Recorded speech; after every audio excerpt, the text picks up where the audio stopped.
Lord, make us instruments of your peace. Where there is hatred, let us sow love. Where there is injury, pardon. Where there is doubt, Faith. Where there is despair, hope. Where there is darkness, light. And where there is sadness, joy. O Divine Master, grant that we may not so much seek to be consoled as to console, to be understood as to understand, to be loved as to love. For it is in giving that we receive, it is in pardoning that we are pardoned, and it is in dying that we are born to eternal life. Amen. WESN.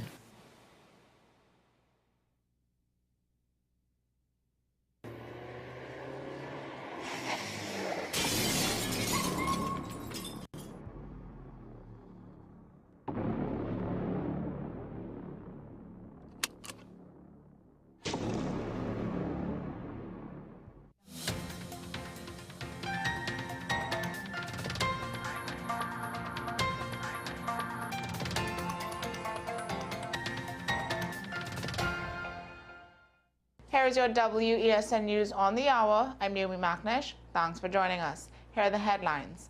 Marshal Montano to receive keys to Lauderhill as Miami Carnival celebrates 40 years.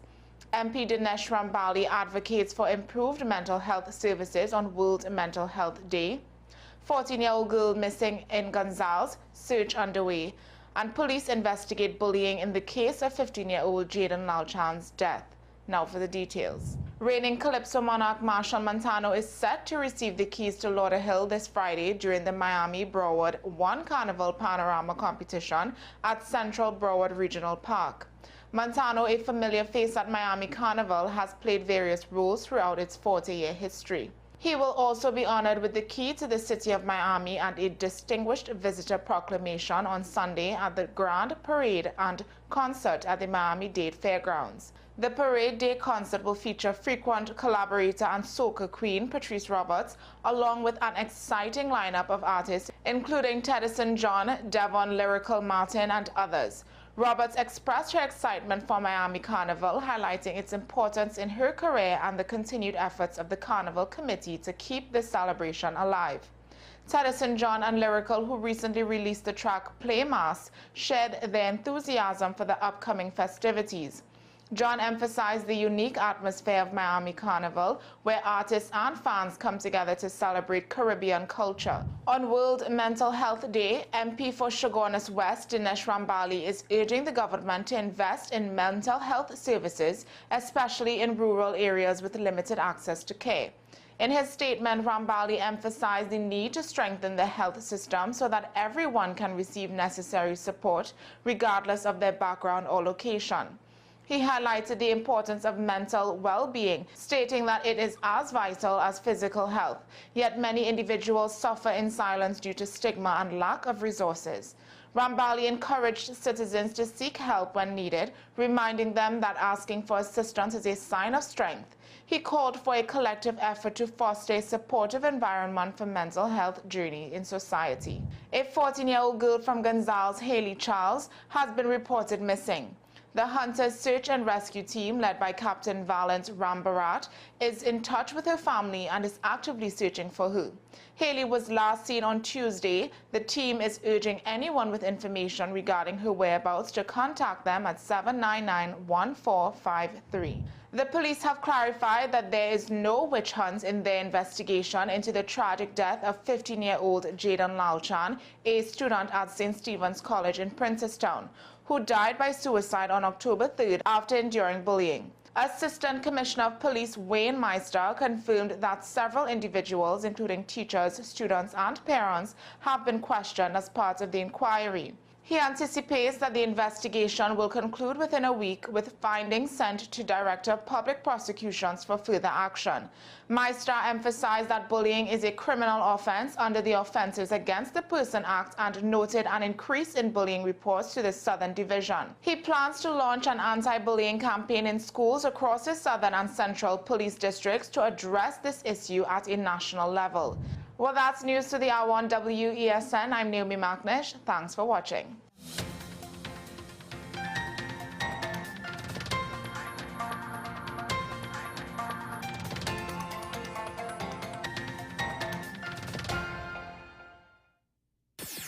WESN.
Come travel with us as we explore Diwali across the globe.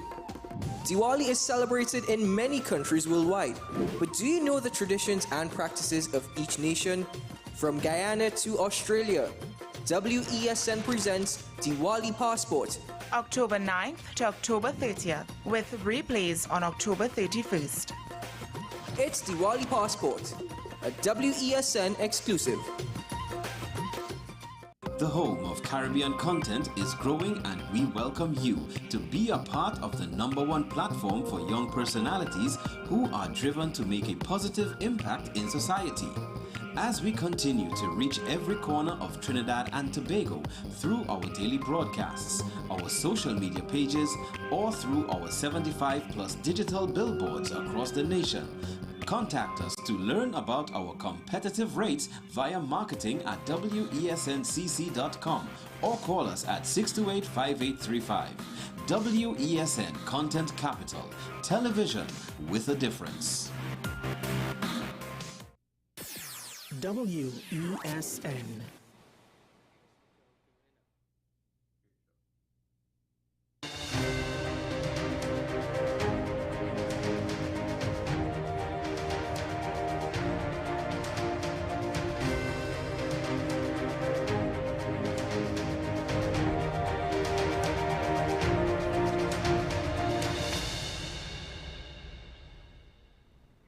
Hello there, Trinidad and Tobago, and to our viewing audience across the world. This is AM Prime on WESN Content Capital.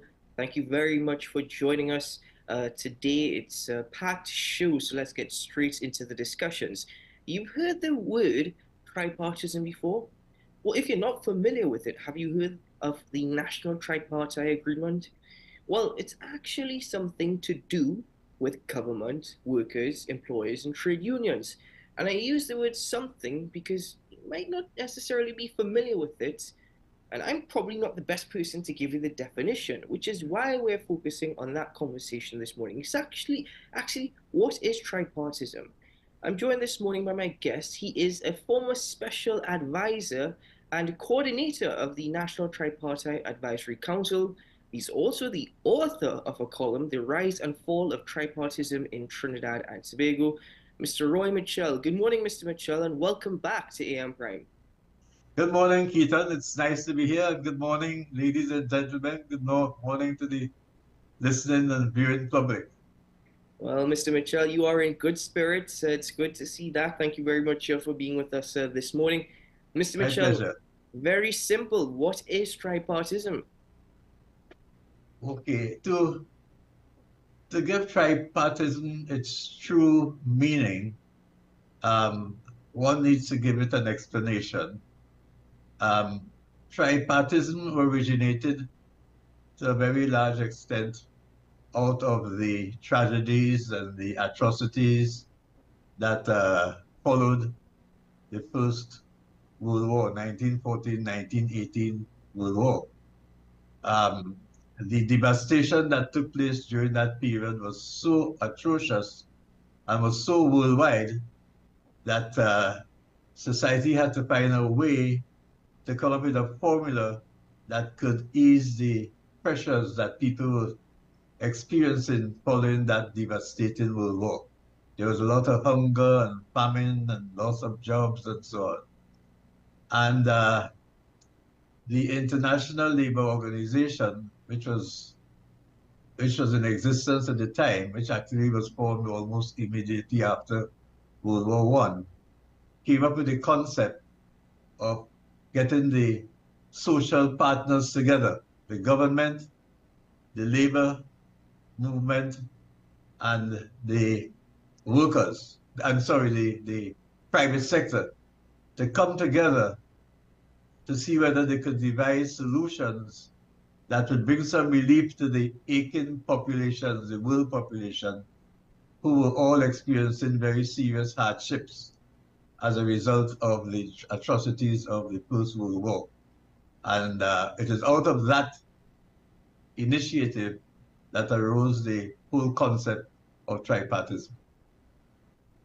What about tripartism in Trinidad and Tobago? Where does that stem from? When did we first see a tripartism actually coming to be a part of national conversation? I mean, you yourself were the former special advisor and coordinator of the National Tripartite Advisory Council. Could you tell us about that advisory council? Okay, let me first clear the air with respect to the how tripartism originated in Trinidad and Tobago.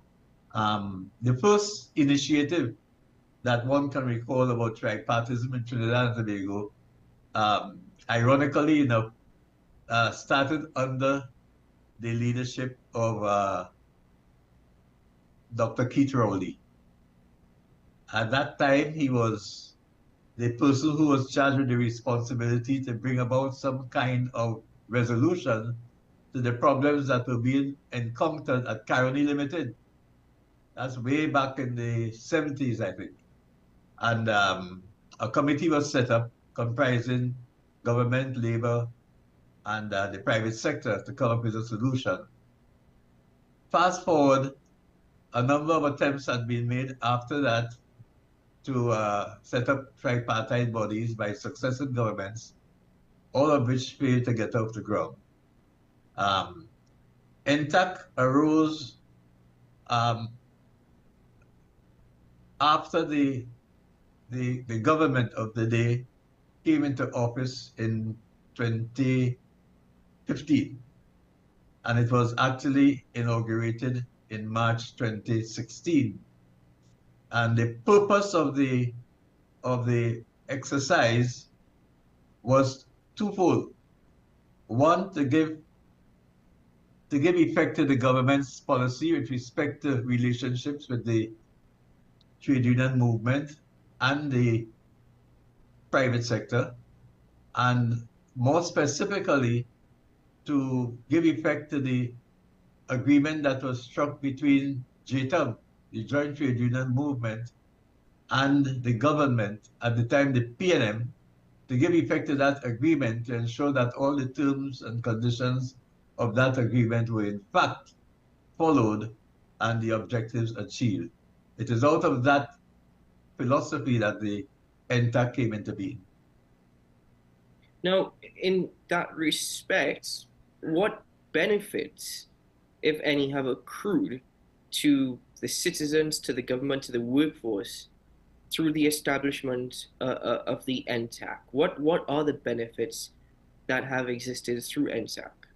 Okay, during the term of NTAC's existence, and that is from 2016 when it was inaugurated to when it petered out of existence, I think it was in 2020 or 2021. A lot of work was done on amendments to the three pieces of labor legislation: the Industrial Relations Act, the Retrenchments and Severance Benefits Act, and the Workmen's Compensation Act. NTAC worked a lot on those three acts, made recommendations with respect to amendments to those acts, and up to the time that NTAC was in existence, the latest was that those amendments were sent to the cabinet for approval, and it is during that period after cabinet, it went to cabinet for approval, that NTAC came out of existence, and we have heard nothing since then. NTAC also came up with some strategies to improve and enhance the quality of productivity, the levels of productivity. In Trinidad and Tobago, we came up with some serious recommendations. Those recommendations were approved by Cabinet. Cabinet sent it to the Ministry of Planning and Development to be implemented, and we have heard nothing about it since that time. And I'm talking now about, say, 2019 or 2018. NTAC went so far as to develop an implementation strategy for the Ministry of Planning and Development, so that they really didn't have much work to do because Cabinet approved the implementation strategy. It was sent to the Ministry of Planning and Development, and we have heard nothing so far. Efforts on my part to even try to get information on it have not been successful. NTAC also worked on an implementation strategy for the COVID-19 restoration and restoration strategy. The report, as you know, was submitted. NTAC had a look at it. We had the chairman of the committee come and make a presentation to us, following which we made suggestions with respect to recommendations how to implement it. And again, nothing seemed to have transpired. We worked also on the COVID-19 terms and conditions of employment, how workers will have to make adjustments during the COVID-19 period. We worked on that as well, and again, one doesn't know what came out of that as well. So there have been quite a number of projects that NTAC worked on over and above some others which were more of a domestic nature, getting involved in structuring the organization, producing its roles and responsibilities, setting up subcommittees to function properly and so on. A lot of those type of work was done, and as a matter of fact, even the day before the trade union movement exited, we had all sat and agreed on a formula to treat with the long outstanding public service negotiations. And we came up with a formula how to treat with that, so it would have been a very smooth kind of undertaking, with all the rancor and the vexation and what you see happening today. And everybody was happy about it. The trade union movement was happy about it. The private sector was happy. The government sector, they were all happy. And all that was left was for that to go to Cabinet. What was that? What was that formula that you speak of? Or what exactly is the formula that you are referring to? We came up with a concept of setting up a special task force comprising labor, the private sector, government, and the civil society and industrial relations experts to come up with a formula whereby we would have dealt with all the outstanding negotiations and come up with a formula that will treat with all of them in one sitting. Because what we found was that there were a series of negotiations that were outstanding, all sequential, and if one tried to deal with them as they are doing right now, one after the next, you just have to continue negotiating in arrears, and that will be a protracted exercise. The vision was to make one shot of it, take all of them into one setting, come up with a formula, agree on the formula, and then start a fresh from that point onwards with new negotiations going forward. That was the concept. It was agreed by all the NTAC social partners. It was sent to the ministry to forward to cabinet for approval, and we never heard anything about it. So then essentially, commitment seems to be the biggest issue when it comes to tripartism in Trinidad and Tobago. Am I correct in saying that? That there's a lack Yes, quite frankly, that would have been the case, because of all the initiatives that had transpired before, none lasted more than about a year and a half. In this particular instance, NTAC lasted for about 5 or 6 years. So we did a considerable amount of work. And had it not been for the fact that the trade union representatives decided to pull out, I think the organization would have been up and running and making a very significant contribution to the development of this country now and the years ahead. So effectively, if NTAC is no longer in operation because for whatever reason, there seems to be a lack of clarity whether or not it's communication on the part of the government or whether it be the trade union movement pulling out. Is tripartism effectively dead in Trinidad and Tobago, or is it just non-existent right now? It's still a concept that exists. We're just not necessarily practicing it. But we're not practicing it right now. When the trade union movement pulled out, the two remaining social partners came up with a concept to keep it going and leave the door open for the trade union movement to come back in whenever they thought it would have been advisable for them to do so. Again, we came up with a strategy how to keep it going.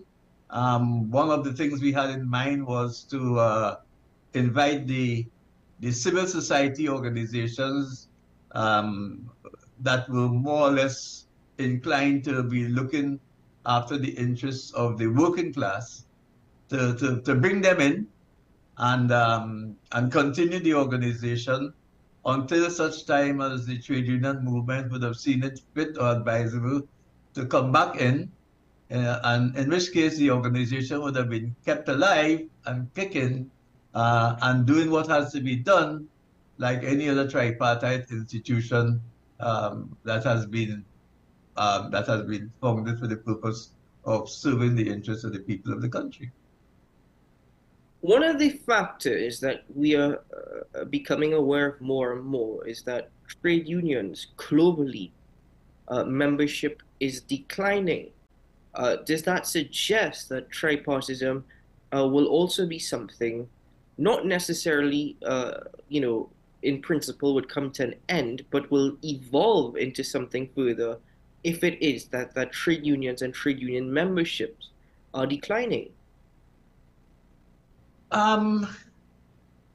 Trade union membership may be declining, but the working population still remains alive and well. The trade union movement has got to find a way to do things differently, keeping up to date with the current trends that are taking place in the work environment. I have to admit that I don't see much indicator of that in Trinidad and Tobago. We have moved away now from long-term contracts, and everybody is now working under short-term contracts. That's putting a dent in the membership of the trade union movement.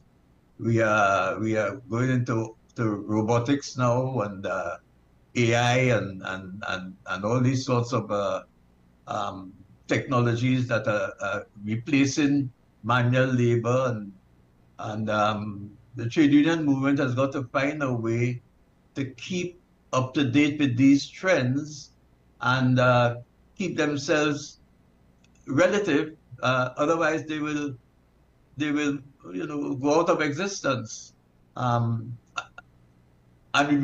be replaced by something else. I don't know what.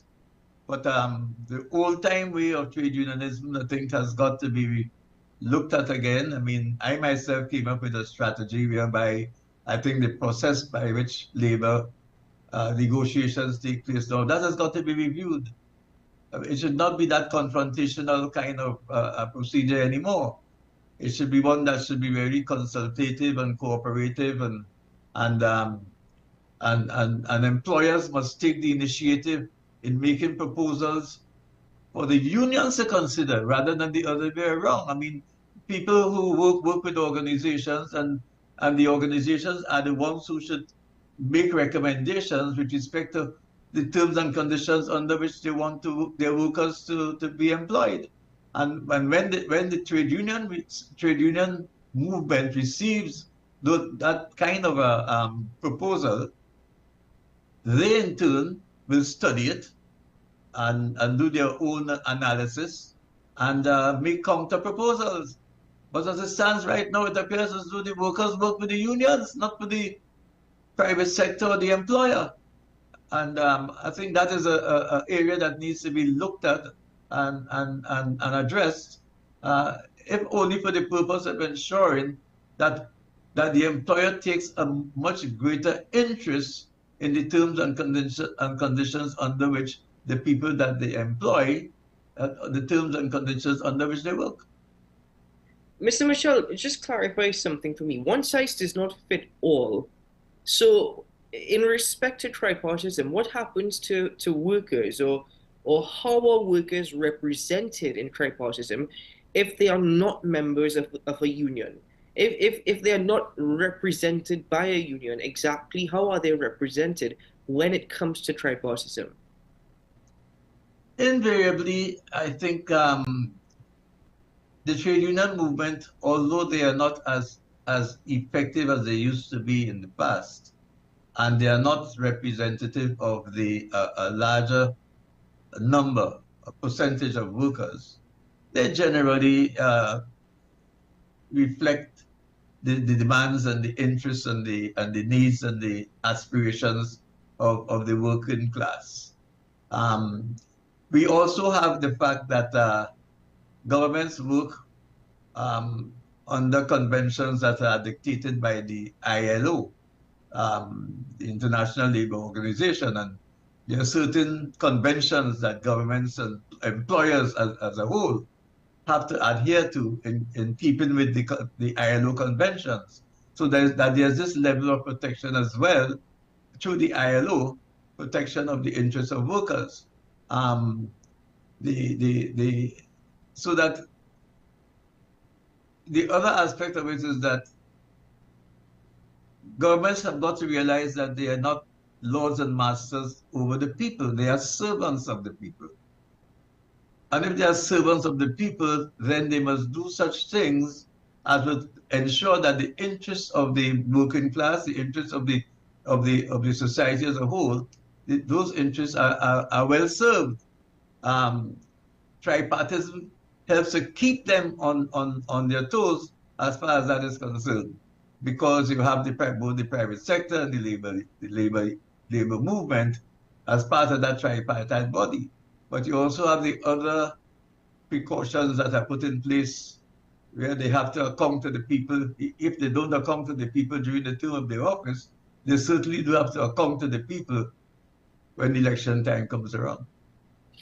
Final question, Mr. Mitchell. Could the National Tripartite Advisory Council be reconstituted? If so, what is it going to take for such to happen? Well, as I indicated, before it petered out into non-existence, the remaining members, that was the government sector and the private sector, came up with a strategy which was to incorporate the non-governmental organizations and have them represented and leave the door open for the labor movement to come in when the time was right, at least when they thought the time was right. So it is not a dead thing as far as I'm concerned, because countries all over the world, in fact, there are countries around the world that live on tripartism. Their governments are run on tripartism. There are some countries where the prime minister heads the tripartite body. That's the kind of seriousness that is attached to tripartism in many countries in the world. We are far, far behind. We are lagging behind. We thought that we were making some progress, and I think we did make some progress between 2016 and 2021. But alas, the trade union movement pulled out. Not for the first time did they do that. And the government didn't see the wisdom, as far as I'm concerned, of continuing it along the lines that were recommended. And as a result of that, it has become non-existent. Mr. Mitchell, I want to thank you very much for joining me on the program this morning. I think there's a better understanding now. I hope there's a better understanding now from viewers who are in the audience this morning. So I want to thank you very much for your time and for sharing really the work that you were able to do as part of the Advisory Council. Thank you so much, sir. Thank you very much. A pleasure being here. All the best. Keep well. Okay, same to you. Thank you. Well, ladies and gentlemen, as I said, we have a packed show, so we're going to take a quick break here on the program. And when we return, well, the conversations continue. Stay with us. We'll be right back.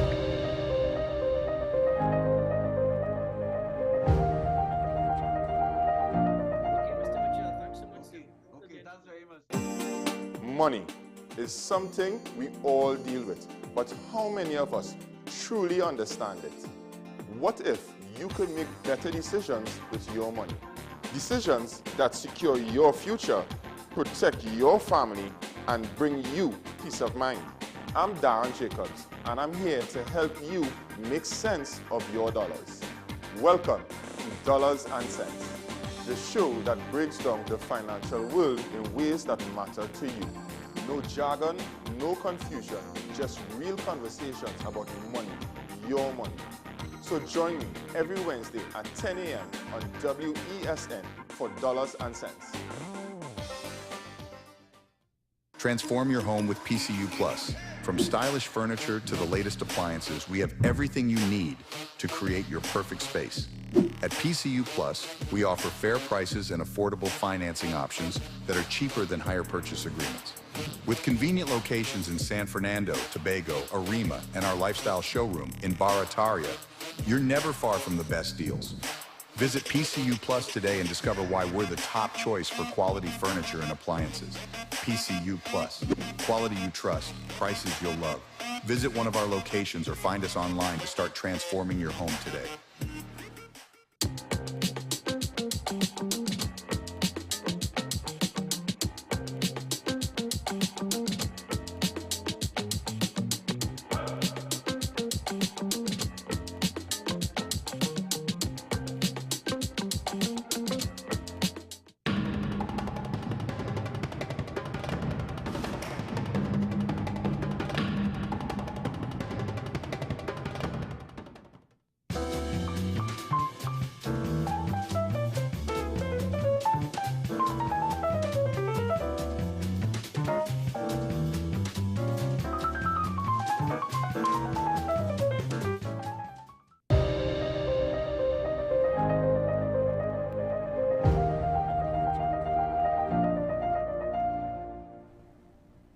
Welcome back to the program, ladies and gentlemen. Thanks for being with us as we continue with the conversation. The government of Trinidad and Tobago have indicated that economic recovery, well, we will see economic recovery by the second quarter of 2027. It has been suggested that the next few years are going to be a bit difficult, but whole strain 2027 will see a prosperity for TNT. The question is, could we really afford to wait for that to happen with the rising debt and borrowing from the government, external borrowing from the government? Is 2027 too far? I'm joined this morning by Professor Emeritus Patrick Kent Watson. Good morning, Professor Watson. Thanks for joining us. Good morning. It's always my pleasure to be with you, Kishan. Always a pleasure. Indeed, sir. Well, thanks for being with us, sir. So, you know what? In respect of to following the current economic situation and the government suggesting that 2027 will see some prosperity for TNT, our economic fortunes will turn around. Do you think that Trinidad and Tobago is in a position to actually hold strain until then? Could we afford to wait? I'll respond in two steps. Sure. First of all, I am not at all optimistic that 2027 we will be any better, and I will justify that in a short while. I myself don't know if people can wait. A lot of people are already grumbling. They want to see something done, and things are not happening. We have a situation where you mentioned, and I'm happy that you did, the rising debt. The total foreign debt, most of the debt, probably all the debt is foreign. It is up to the level and beginning to exceed, in fact, the amount of reserves that we have. Suppose for some reason or other all that debt were to be called in, that is not going to happen, but this is just hypothetical. We will have to take every cent we have in foreign exchange to pay off the debt. Now, every time I speak to you and other people, I mention and I emphasize the importance of foreign exchange to Trinidad and Tobago. We do not have the ability to spend our dollars even in Barbados or St. Vincent or Grenada. If people take our dollars, that is just a bitter luck. But to deal with any country in the world, to import from the US, we must pay in US dollars. To import from Japan, they will accept US dollars, but we'll have to pay in yen. Okay? And all countries will accept what we call a hard currency. And the hard currencies like the yen, the euro, the pound, the US dollar, of course, and even the Canadian dollar, we have to earn them in order to use them, because we don't print them. We are not as lucky as the United States of America. It's not legal. It's not our legal tender.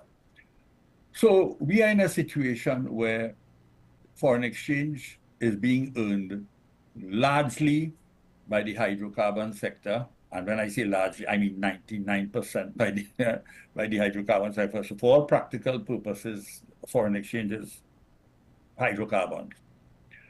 And we continue to depend on the hydrocarbons, notwithstanding the fact that both the quantities and the price of these things are becoming more and more unreliable, especially the quantities. Now, why was 2027 called?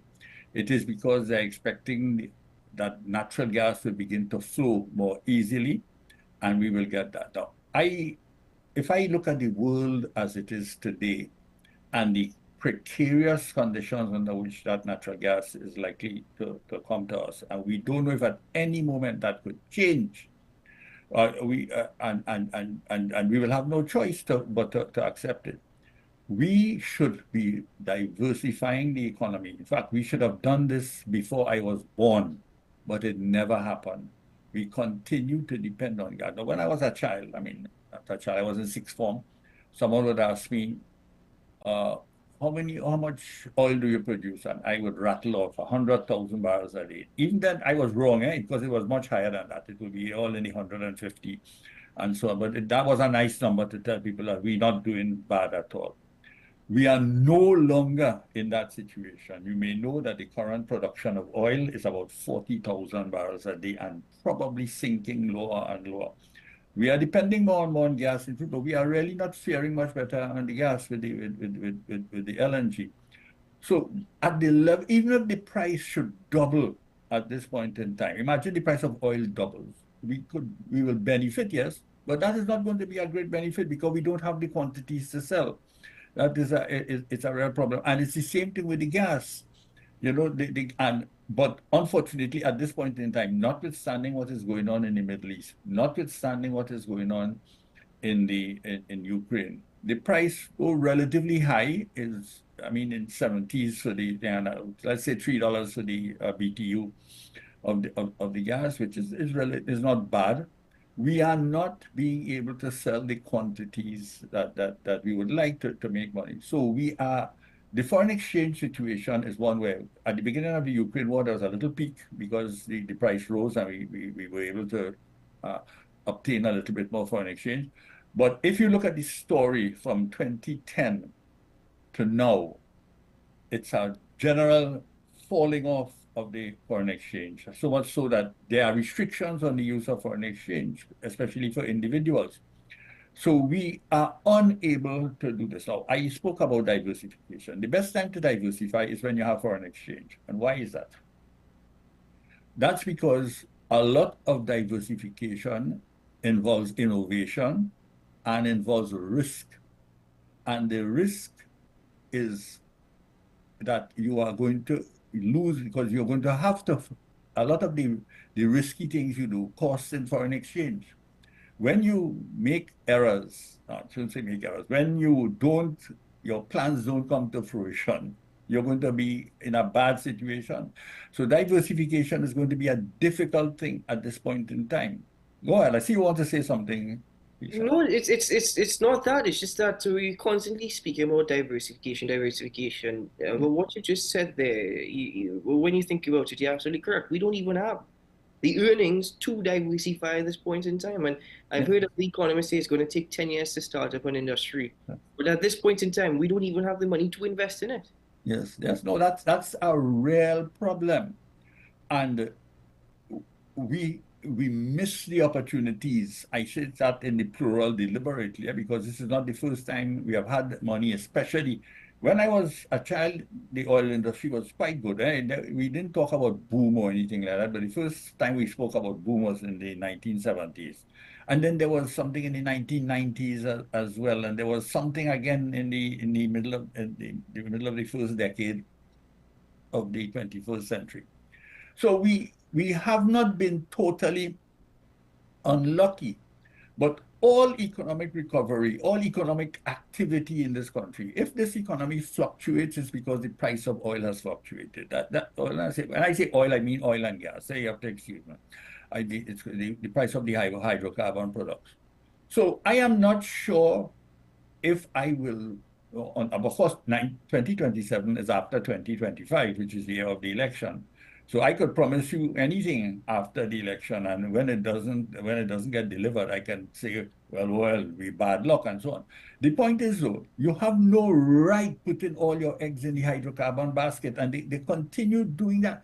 And I am not the first person to be telling them that, and it's not so, and I think it's something that was recognized even when I was in my mother's womb, and that's why they spoke about diversification, because you want to have something that will make you survive in the absence of oil. And this doesn't have to be some magical thing, you know.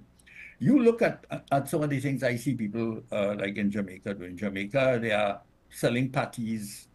Nothing in the patty is foreign, is Jamaican, but the patty is Jamaican.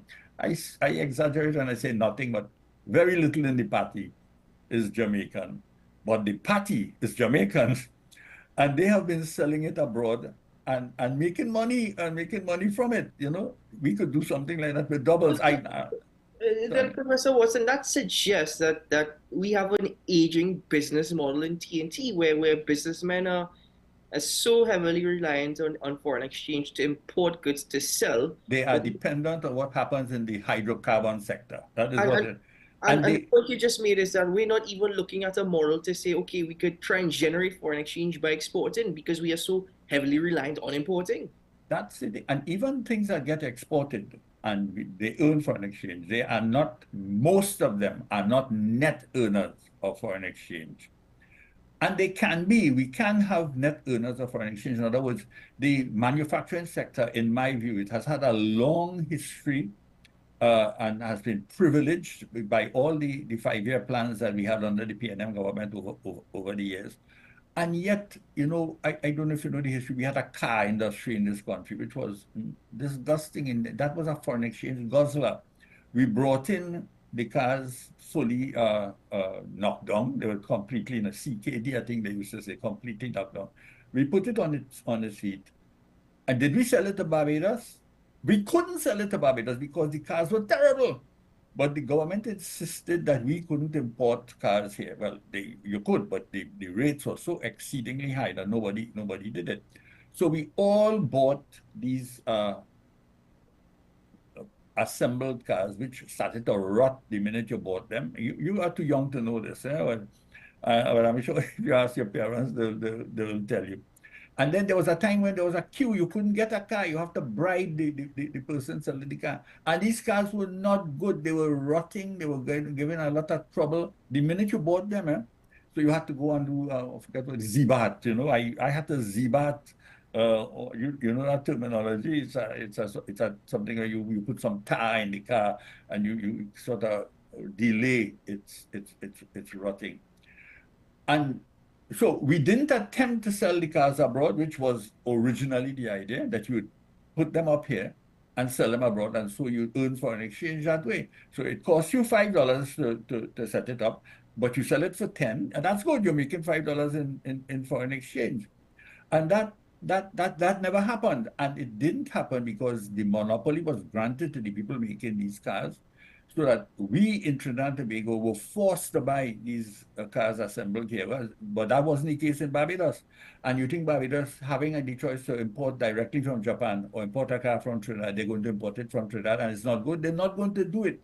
So and the minute in 1993, when the PNM government announced that they are going to liberalize, that's a strong word, the foreign exchange regime, 2 days after, all the assembly plants shut down because they couldn't do it. Because what happened then is that people started to buy the cars directly from abroad. Why would I now buy a car put up together by, I'm not going to call any name here, but and when I could get a better one abroad at more or less the same price, and probably cheaper. So they never really made an effort to diversify the economy. And everybody seems to think, these businessmen, and they are annoyed with the government when they are not getting foreign exchange, as if the foreign exchange grows on trees. We are losing foreign exchange daily. The government, the economy is in such a state that the national debt in foreign currency is now higher. I want to say that, but it's very high, which means that if for some reason we had to pay off that debt immediately, we could lose nearly all our foreign exchange. So that is not, so if you look at the net foreign exchange holdings that we have compared to what we owe, we are not doing very well. We are not doing very well at all. And I cannot imagine that a miracle will come in 2027 that will do it. It's already based on a precarious arrangement with Venezuela. Which we don't know much details about, of course. Yeah, of course, and it's a big state secret. But the thing is, they clearly have a lot of confidence in it. It's either that or they're fooling the people. They're telling me, well, look, don't worry, better days are coming. Stalin sang, and Stalin, I mean, if you know that song, Stalin said they keep promising better days are coming. They line and they line and they line. That's how Stalin put it. And people, stop your crying. Better days are coming. See that, a lot of these songs are more relevant today than they were back. Yes. No, but you see, but it's the same wool they're pulling over your eyes. That's the reality. That's why they become so. The same thing, let me just mention the situation of crime in this country. Crime is a deterrent to economic activity. Many businessmen probably are afraid to take extra risks, because so when I say that they should diversify, they are facing a daily problem of criminal activity around them. People are attacking their homes, people are taxing them. I mean, they're telling you must pay this and pay that. So the situation is not a nice one. You open the papers every day, you see criminal activity. And the Prime Minister, who once said, if the government can't handle crime, the government is part of the problem, is saying, don't blame him, he's not responsible. Now, that kind of idiot, you see, you say whatever you need to say to get into power, and when you get into power, you say, well, these things, something went wrong. And same thing, 2027 is going to reach, and then they might say, well, it didn't work, and 2027 we might be in a worse position. And if you look at the geopolitics, what is happening now, there is even if we don't get World War III, what is going on in the Middle East is likely to explode even further. It's very bad because Israel... Oh, it's already happening. It's already happening, yeah. Financed by the United States of America, is doing all this wickedness in the Middle East. And we don't know, that's fanning the flames. That's what I said. They're fanning the flames of war. That is what is happening. And like they don't care. And both the Biden administration, let me backpedal on that. I saw that in yesterday, the United Nations representative, who always is a black person to say all these foolish things on behalf of the US government, she made a comment that was fairly condemnatory of what Israel is doing and so on. And that's the first time I was I thought it was fake news. In fact, as I'm telling you, I continue to believe there's something fake about it, but I can't. So I have to look at it. So what is happening in the Middle East now is probably worse than what is going on in Ukraine, because this is likely to bring other powers into the fray. Iran in particular, nuclear powers that come into this. And they have already launched rockets out of Iran and out of Lebanon, and they have gone through the so-called dome that they have. So we don't know what is going to happen. So in the immediate future, we are likely to be living in an international situation, and we are always affected by what happens internationally, whether it's COVID, whether it's a war like that. And we are going to have some serious problems, restrictions on travel, fear of travel as well, because you don't know if a conflagration breaks out, who is going to be the next victim. So Professor Watson, with all these factors, between now and 2027, and as you mentioned, you're not entirely optimistic for 2027 either. No. What's going to happen? If we are losing foreign exchange and our foreign reserves equate to our debt, what's really going to happen to Trinidad and Tobago in the next 2 years? I could only hope. I mean, I am at an age where I may not even be here, but I have done an irresponsible thing and brought children into the world who have now brought children into the world. So I have generations that are there because I made that choice. So I may die and it will worry me, but it's going to worry them. And we have a serious problem when we don't take into account what the future generations are going to have to deal with. We are not leaving a world for them at this point in time. That is a good one. It's a world that is it's ready. It's on the edge of war. That is what it's up. Ukraine is already bad enough, and now they have added the Middle East. This kind of situation is one where, if it does happen, one of the things we are going to get hit by the most is our food. We don't grow our own food. Neither have we made arrangements, as I have always been saying, with our CARICOM counterparts, Guyana, Belize, who have a history of reasonably good agricultural practices, who have the wherewithal, the land to do that. What do? We raise the minimum wage for people in CPEP. So people who would normally go to agriculture are now more and more wanting to work with CPEP rather than work in agriculture. That's the kind of foolish things that this government has been doing. And they keep saying that everything is okay. The next day, after all the old talk, Hyatt says it's not accepting the US dollar. Now, that was a telling thing. If you want to know what is happening in Trinidad and Tobago, that is what is happening in Trinidad and Tobago.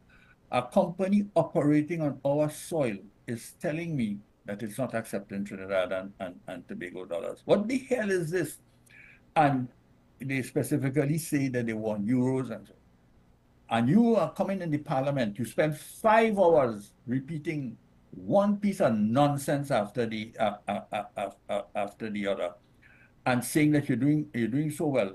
And the following day, a hotel that you own, Hyatt is government. It's owned by the government. It's operated by Hyatt, but it's owned by the government. And you come and you tell me you are not accepting my dollar. I suspect that came immediately to the attention of the government, and they understood the implications of it very, very quickly, and they told Hyatt to pull it. And there was a lame excuse afterwards that we didn't have the information or something. It was premature. Yes, it was premature. The fact is, they feel strong enough to be able to do that without even addressing the government. A lot of people in this country feel they can do what they want because they have the government in their hands, and they can do what they want. So, I mean, in a way, I don't want to stray too far, but that Hyatt issue is one which is telling me, if I had any confidence, that would tell me, watch that confidence level that you have, because that is a bad sign, a very, very bad sign. Professor Watson, I could speak to you for hours upon hours, but at this point in time, we have to pause on this particular conversation. I want to thank you very much for your time. Thank you for your presence, and I will be in contact soon to ask you to join us again so that we can continue this conversation, because as you mentioned, there's so many factors. It's hard to just squeeze it into 30 minutes. So we will be speaking again soon, sir. Thank you very much. My pleasure. Take care. Keep well. All the best. Bye-bye. All right, ladies and gentlemen, we have to take a break here on AM Prime, but I'm so happy that I was able to give Professor Watson his time to speak. Very much opinionated and expressed himself to his truest form. But in many instances, he's opening eyes. Even into this conversation with respect to diversification, it takes foreign exchange to diversify. And we are in a position where even I have been saying you need to look at areas to diversify. If you don't want to look at agriculture, there are other aspects as well, such as Shagaramas. Shagaramas is a big opportunity to earn foreign exchange and a big area of economic development. We're not even taking a look at that. But I was speaking about diversification in its entirety, and Professor Watson said, we don't even have the money to diversify. And if you had any sort of confidence as well in respect to the economy or in respect to investing, the mere fact that a hotel that is owned by the government of Trinidad and Tobago, it's operated by Hyatt International, very important, it is operated, but the hotel itself is owned by the government of Trinidad and Tobago, is telling you we're not accepting TT dollars. Well, boy, oh boy. Now, I know that statement was retracted. In all fairness, the statement was retracted, and there was a correction that it was premature. Boy, really, sometimes I wonder if they think that we have idiots slapped across our foreheads. Ladies and gentlemen, let's take a break here on the program. We'll be right back.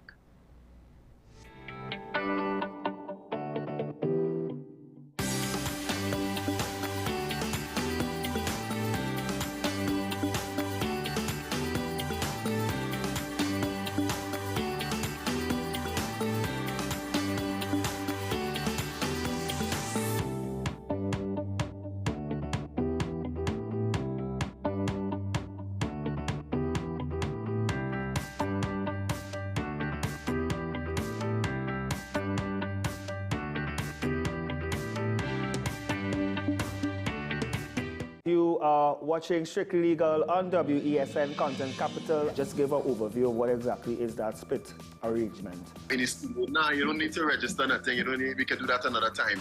But then it becomes a hit, and then everybody starts to want to claim. The laws that predate many of the independent countries' constitutions are going to be those colonial laws. We know there are an infinite amount of circumstances that would lead to a murder. I have a great idea and I have a great concept, but until it's actually expressed, it does not become intellectual property. Accomplishments or targets of a forensic accountant is to quantify what may have been lost. We believe we defend criminals and we manipulated the law and we exploited the system. A responsible journalist will reach out to the person who they have the information on for a comment.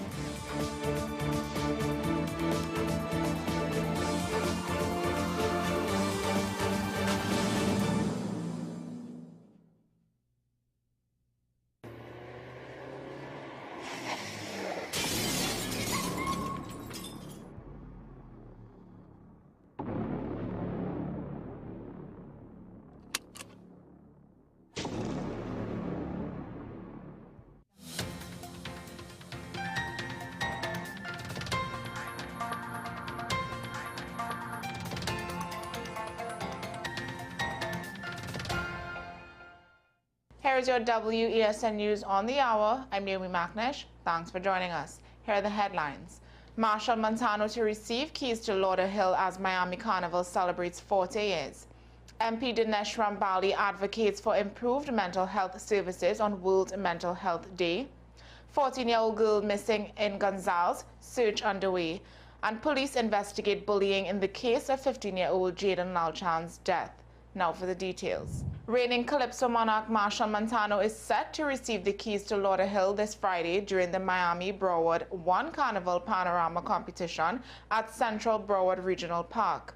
Montano, a familiar face at Miami Carnival, has played various roles throughout its 40-year history. He will also be honored with the key to the city of Miami and a Distinguished Visitor Proclamation on Sunday at the Grand Parade and Concert at the Miami-Dade Fairgrounds. The Parade Day concert will feature frequent collaborator and soca queen Patrice Roberts, along with an exciting lineup of artists, including Teddyson John, Devon Lyrical Martin, and others. Roberts expressed her excitement for Miami Carnival, highlighting its importance in her career and the continued efforts of the Carnival Committee to keep this celebration alive.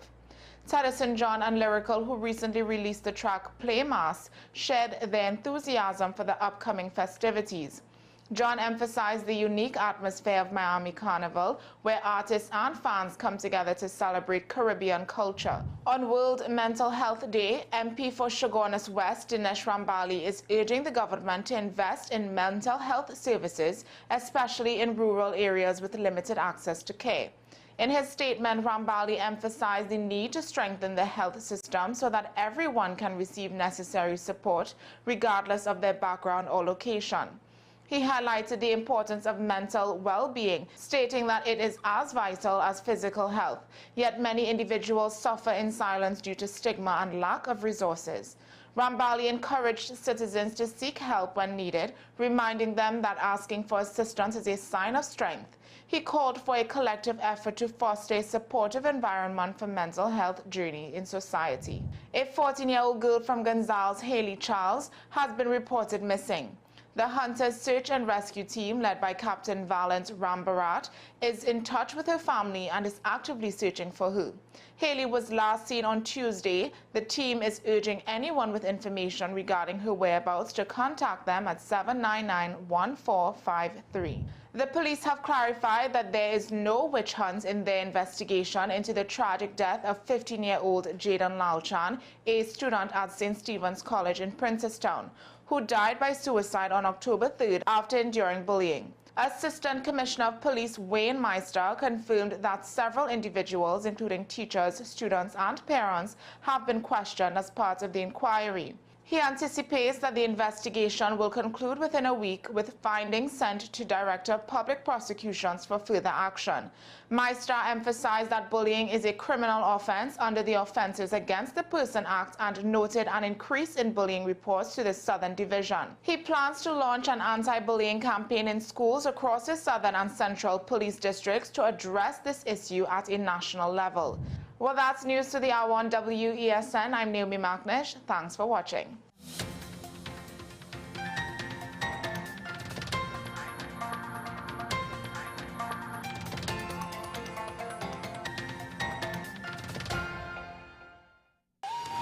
Come travel with us as we explore Diwali across the globe. Diwali is celebrated in many countries worldwide, but do you know the traditions and practices of each nation? From Guyana to Australia, WESN presents Diwali Passport, October 9th to October 30th, with replays on October 31st. It's Diwali Passport, a WESN exclusive.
Transform your home with PCU Plus. From stylish furniture to the latest appliances, we have everything you need to create your perfect space. At PCU Plus, we offer fair prices and affordable financing options that are cheaper than hire purchase agreements. With convenient locations in San Fernando, Tobago, Arima, and our lifestyle showroom in Barataria, you're never far from the best deals. Visit PCU Plus today and discover why we're the top choice for quality furniture and appliances. PCU Plus, quality you trust, prices you'll love. Visit one of our locations or find us online to start transforming your home today.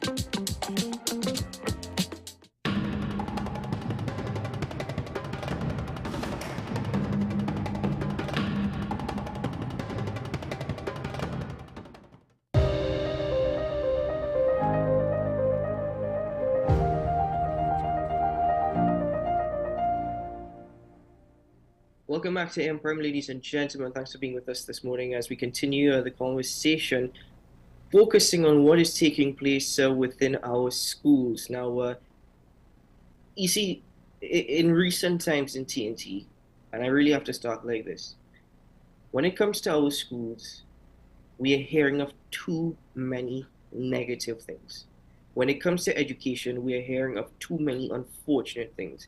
And I'm not just speaking about the level of indiscipline. I'm speaking about the conditions of the actual schools, the facilities, the classrooms. I am also speaking about when it comes to academics and when it comes to grades. The unfortunate instances, it's dominating headlines when it comes to our education system in TNT. This week has been very, very unfortunate because we learned of the suicide death of one young man, Jaden Lalchan, following bullying. He went through so many instances of bullying and it wasn't dealt with. The stories indicate that he was failed by those in authority. And the reaction by Trinbagonians, it just says how outraged we are. And apart from that, we're learning of more instances of bullying coming on, and I'm glad that people are speaking up. They need to speak up. We need to deal with this issue. The latest story now is that there are 9 gangs operating within the Pleasantville Secondary School. Imagine this. What is really taking place? I know that the NPT earlier this week, I believe, met with the minister in the Ministry of National Security. They wanted a meeting with Keith Scotland. It seems to have happened because they met with Minister Fitzgerald Hines as well. So let's hear what happened there, as I am joined by the head of the NPT, Mr. Walter Stewart. Good morning, Mr. Stewart. Thanks for being with us again on AM Prime. And good morning to you, Mr. Shaw. Good morning to your viewership, Trinidad and Tobago and the wider world. Happy Friday to all of you. Indeed, Mr. Stewart, so as I mentioned in my introduction, it's a lot happening within our school system. The crime, the violence, the indiscipline really has been dominating stories in respect to the education sector. Now that school has reopened, the stories of the conditions of the buildings and the facilities has died down a bit, but now the stories of indiscipline is dominating headlines. Let me first speak to the meeting that you had with the Minister of National Security, Fitzgerald Hines, and the Minister in the Ministry of National Security, Keith Scotland, on all these issues. Exactly what was discussed in that meeting? What was the outcome of said meeting? Right. Again, good morning to you. And let me premise the discussions this morning on a quote from the Honorable Prime Minister just yesterday as he was making his budget presentation. What is going on in our society? Let me start with that. Let me make it even more personal. What is going on in our schools throughout Trinidad and Tobago? Yes, you are correct. We did meet last week with the Honorable Minister of National Security and the Minister in the Ministry of National Security, because there was a growing, rising concern among us as parents. We are the greatest stakeholder in this issue of crime, because many of our children, many of our grandchildren are the ones falling prey to the crime situation emanating and escalating throughout Trinidad and Tobago. So we were compelled, as it were, to meet with both ministers to discuss how can we now be a part of the solution. Because it's always good to be able to criticize, condemn, and say all kinds of derogatory remarks about the TTPS, But we all have to ensure that crime is our business or is everybody's business. And as such, what contribution, small as it might be, can you make towards mitigating, eradicating, reducing the high level of crime taking place in our society? So we did meet with them, and our approach was, ministers, we are here to collaborate with you and to see how we can jump on board and assist in the fight and prevention of crime. What we came up with at the end of the meeting was that at all material times, both the NPTA and the TTPS would conduct in our communities, starting in particular with the hotspot communities, hotspot areas, and conduct foot patrols, or rather walkabouts, as we are calling them, not foot patrols, sorry, we don't have the authority to do that, but walkabouts in the communities, and also being an integral part of the community town hall meetings. Now, Mr. Stewart, what about the NPC? A large part of this problem, and I think we tend to ignore it, is parenting. And when it comes to parents disciplining their children, or parents playing a more active role in respect to the lives of their children, that seems to be something that we are losing. What is the NPTA doing in respect to initiatives to help with poor parenting, to try and deal with this situation? It starts in the home. And what is the NPTA doing about that? Well, your question is so timely, because I might tell you that possibly at the end of business day today, or latest Monday, Tuesday of next week, on the Prime Minister's desk, would be a 20-page parenting proposal document orchestrated by the NPTA with regards to conducting en masse throughout Trinidad and Tobago a series of parenting programs. Listen, you are correct. The crux of the matter is really in poor parenting. And until and unless we get this issue of parenting right, the country will continue to suffer as a result of poor parenting. I always use the analogy that none of us came with a manual when we became parents. There's no manual. When I bought my first car, it came with a manual. My television, my laptop, those came with manuals. But the issue of parenting, so important, so sacred, came with no manual. So we learn by trial and error. We learn by looking at our parents. We learn by looking at the man next door, the mother next door, etc. We are now going on a campaign to ensure that we can take a holistic parenting program, starting at the prenatal stage, your health centers, your clinics, when the pregnant mothers and their spouses or their significant others go to the health centers and clinics, we are starting there, so that they understand the sacred, important, significant role that they have to play in the lives of their children.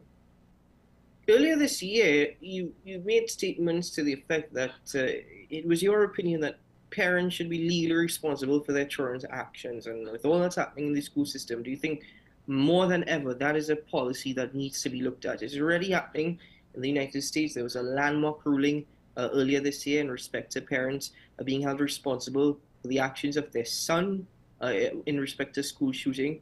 In Trinidad and Tobago, we have not reached to that point as yet, and let's hope we never reach to that point. But do you think that it's time that there are laws in place in which parents are held legally responsible for their children? I think there are laws already, but it's not necessarily enforced.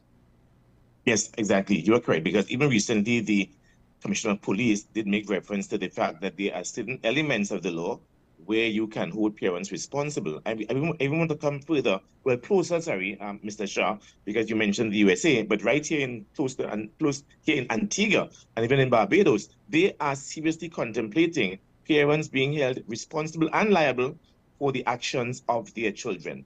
It is something that the jury is still out on. I can give my personal view on that because it's not something that the NPTA has discussed in any significant way. But there are parents outside there, Mr. Shah, trying their very best, going out of the way to ensure that they school and train their children. And for some reason or reasons, those children go out in the society, they go out in their schools, mingle and intermingle with negative elements, and they are sucked in to that system.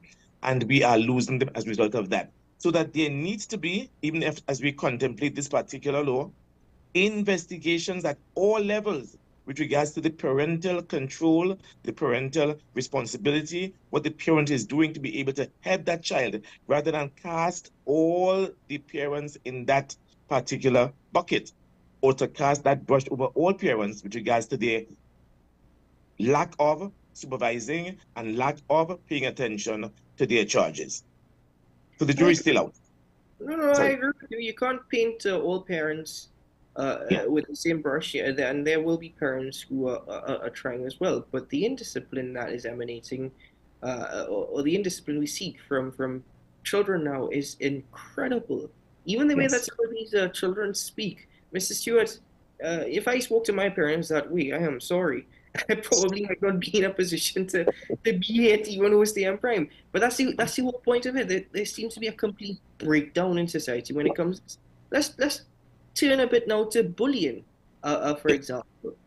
The very unfortunate news that TNT had to face this weekend, and not just TNT, the parents of Jayden Lalcha, in respect to his death. We're seeing more and more people speaking out now about cases or instances of bullying. There was one in Tobago, I believe on Monday, in which a schoolgirl was doused with feces. So in that regard, how does the NPTA propose that we now deal with this particular issue? Because it seems as though those in authority are letting our children down.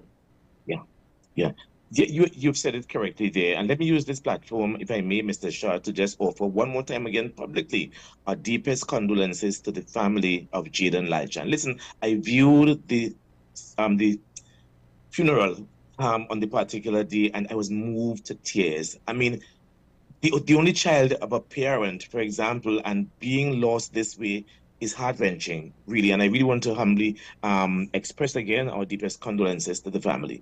But bullying is nothing new. It happened in my day, probably called by a different name, or probably not as significant as it is today. But these children are really taking the bullying to another level. And we want to ensure that we can now implement in a meaningful way the national school discipline matrix, because there is a discipline school matrix which applies to all schools across the board, and there are different layers of discipline: first offense, second offense, third offense. And we want to appeal to our educators that we have to make examples of these perpetrators. They can no longer continue to traumatize and torment our children when they go to school. Listen, children are coming to school to be able to enjoy a quiet, tranquil, safe environment so that they can achieve academic prominence in society. And if these students, small percentage as they are, continue to harass and torment those who are coming with the right objective and goals in mind, then of course, let the chips fall where they may. We have no sympathy whatsoever to a child who wants to go along that road and cause mayhem and harm to those who are seeking to achieve and to perform extremely well in the school society. Do you think that the discipline matrix by the Ministry of Education is sufficient? Do you think that it is working to really deal with the level of indiscipline that we are now seeing and hearing about? And I say we are now because people are speaking out more and more, but it's something, as you mentioned, it's evolved to become worse. Yeah. Well, this last discipline matrix has been created and implemented from 2022. So it's relatively recent. But the proof of the pudding is really in the eating. We can have laws, we can have statutes. If we do not implement those statutes, those laws, they are of no effect. So yes, if these discipline matrix are strictly adhered to and complied by all our principals or senior teachers or deans, and make sure that they are effective enough to deter and debar would-be suspect perpetrators, it is going to be a step in the right direction. But we are pussyfooting, we are not taking it seriously, we are putting it putting it under the carpet, under the rug, and we are, as it were, like ostriches, our heads are in the proverbial sand. And that is not going to help us at all in this situation. We have to make examples of some of these perpetrators and let the rest of the school society, the rest of the school community know that we are serious about laws and regulations governing our schools. Well, you see, the thing is, too, is that even the minister, in her contribution to the budget debate, she revealed that there was a 467% increase in expulsions over the last academic year. 17 students were expelled as compared to 3 in the previous academic year. And I believe it was about 60 plus students that received letters warning them of expulsion. But the thing is, Mr. Stewart, even if we get rid of these students, as quite harsh as it sounds, even if we get rid of them from the school system, where they're ending up, what is going to happen then to them? It's just a problem that society will have to face again. And listen, one of the things that we have also suggested, I mean, it seems to be not taken seriously, is that we have to try to be a little more proactive. We have to start from the cradle. We have to start from the primary level to begin to implement that sense of discipline, that sense of order, that sense of caring for your brother, caring for your sister, that sense of empathy. This needs to be inculcated, Mr. Shah, in my humble view, from the primary school level, so that if we inculcate those values from that level, it will be almost impossible for the child to go awry at the secondary school level.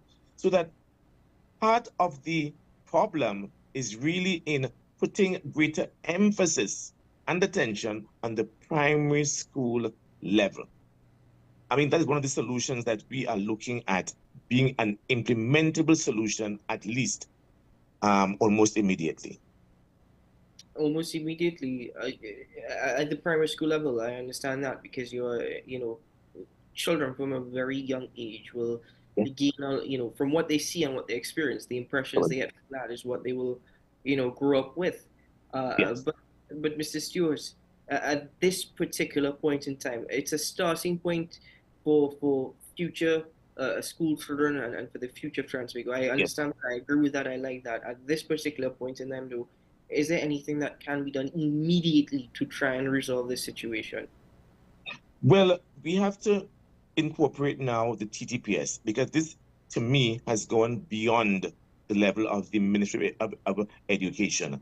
So there has to now be a collaborative approach between the Ministry of Education and the Ministry of National Security to be able to address this situation as a matter of great concern. We met just yesterday, I might just tell you, Mr. Shah, with the superintendent of the community police with regards to how they can make a greater impact, because they have a slew of programs that they presently use, and they call it school intervention programs, SIP. But of course, these might be cosmetic or not consistent enough to be able to make a significant mark in what is taking place in our society. So of course, our conversation with them yesterday was, let us reinforce, emphasize, and get into these schools on a more frequent basis, even into our communities on a more frequent basis, and be able to let the students understand the importance and relevance of proper behavior, moral and spiritual values, in order to be able to curb some of the indiscipline taking place in our schools. We go further. There are about 95 police youth clubs, they call them, in our country. And of course, there are success stories with regards to the police youth clubs throughout Trinidad and Tobago. They have been working well. Could we consider taking the police youth clubs and also a component of the MyLad program? If you look at the MyLad program and the results that they have had only recently, I mean, laudable indeed. And the MyLad program, or component thereof, is also comprised of tech voc, mechanic, plumbing, electrical, etc. Some students are not as academically inclined. Whilst, of course, we want to emphasize it's important to get literacy and numeracy, get that right. But of course, they would be very skillful, and we can direct those energies into a skills particular area. So the MyLad program, as well as the police youth club component into the school system, would be able to assist our students in the focus that they are supposed to be pointing towards. Mr. Stewart, I hope you're correct. And I'll tell you why, because I made a comment earlier this week that students are not even graduating from school. We heard of the CXC results. We are seeing about the number of students who are no longer within the school system. They're not even graduating from secondary school, but they're graduating amongst the ranks of gangs. They're in the school system, and they still, seem to be doing more in gangs than actually in school. So, Mr. Stewart, I hope you're correct. Listen, you see, there needs to also be a tightening up of where our children are at. About 19,000 students, Mr. Shah, write the SCA exam. At the end of 5 years, about 14 of those students write the CSEC examination. Where are these 5,000 students? Is there a track or a trace on these students from the school standpoint? Because of course the teachers are going to be writing the roll. You will call, is John here today? Is Jane here today? And you will take, if John is not here today and tomorrow and the next day and the next day, who is stringently following up on John's whereabouts? So that the dropout situation is going to propel and continue ad nauseum. We have to now ensure that there's a proper tracking system about dropouts, because these students, are probably getting involved in the gangs, and they're the ones who are causing and assisting in the crime statistics for Trinidad and Tobago. So it's a holistic, listen, it calls for an all of society approach relevant to school indiscipline and the crime. It is not only about the CTPS, not only about the government. All of us have to jump on board and see where and how we could assist with this particular situation. And we want to lead the charge as parents, as members of the National Council of PTA. We want to get out there in the byways and hedges in our communities and let the people of Trinidad and Tobago know we are concerned, and we are walking the walk and talking the talk when it comes to crime prevention. Well, Mr. Stewart, I want to thank you very much for being with us on the program this morning. Thank you, as always, for your time and for your presence. All the very best to you and, of course, to the NPTA in their efforts to deal with this situation and address all these unfortunate incidents that TNT is experiencing, especially when it's emanating from our education system, even with respect to parenting. Thank you very much, sir. Appreciate it. Thanks a lot for the opportunity. All the best. Keep well. All right, ladies and gentlemen, that was Mr. Walter Stewart of the NPTA joining us on the program this morning. And there's so many points, so many factors that were made there. But I think that final one really drives from the nail. This is a situation that is our responsibility. It is our responsibility. And we can honestly look to blame everyone. I know that Transvago has become selfish in nature because everybody now who focuses on themselves and their well-being, it's just a matter of trying to stay out of any sort of crime or any sort of, we don't want to get involved. We just want to protect ourselves. We don't want to get involved. But the fact is that level of selfishness has also led us to really an indisciplined society. I think it's now a time where we have to start re-examining ourselves, our actions, even our words. Listen, the way I see some people speaking out there, the way I see them acting, it really makes you wonder what we are doing or what we are leaving behind for the future of TNT. When it comes to our children, I have experienced in many instances, not just on one, in many instances, walking on the street, the children would look at you and say, good morning, good afternoon, hello, how are you? Parents say nothing. But those little things of those manners, those principles, I hope we can see more of that happening. All right, ladies and gentlemen, that's it for AM Prime. Thank you very much to all my guests for joining me on the program this morning. Thank you to my team in WESN, Ryan Gomez, Burke, and Milewood for their continued hard work and efforts, and of course to Naomi McNish for producing AM Prime. I'm Keaton Shaw, reminding you that today is a good day to have a good day. TNT is very sweet. TNT has given us a lot. It's time that we give back. It's time that we look out for one another. It's time that we try to harness that sweetness that TNT once had. Let us not lose it. So keep TNT sweet, and we'll see you again very soon. Take care. Bye-bye.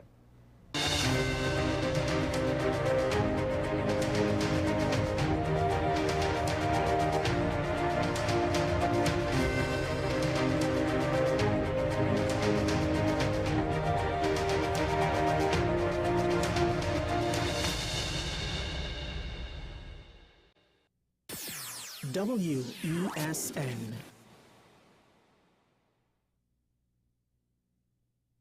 Folks, we're back and better than ever. Your show have always appeared to be a show that is focused on going to the cause or looking to the cause. We hardly ever talk about the white-collar crime, though. We always talk about the ones that involve more as physical violence against individuals. The citizens will only measure transmission when water starts to flow through their taps. The Constitution doesn't talk about local election. Contract mafia that's responsible for looting the country, and they own and operate these politicians. So if you are running a country and you can't say nothing as a prime minister, please take up your bag and go. It is not comparative to the murder figures.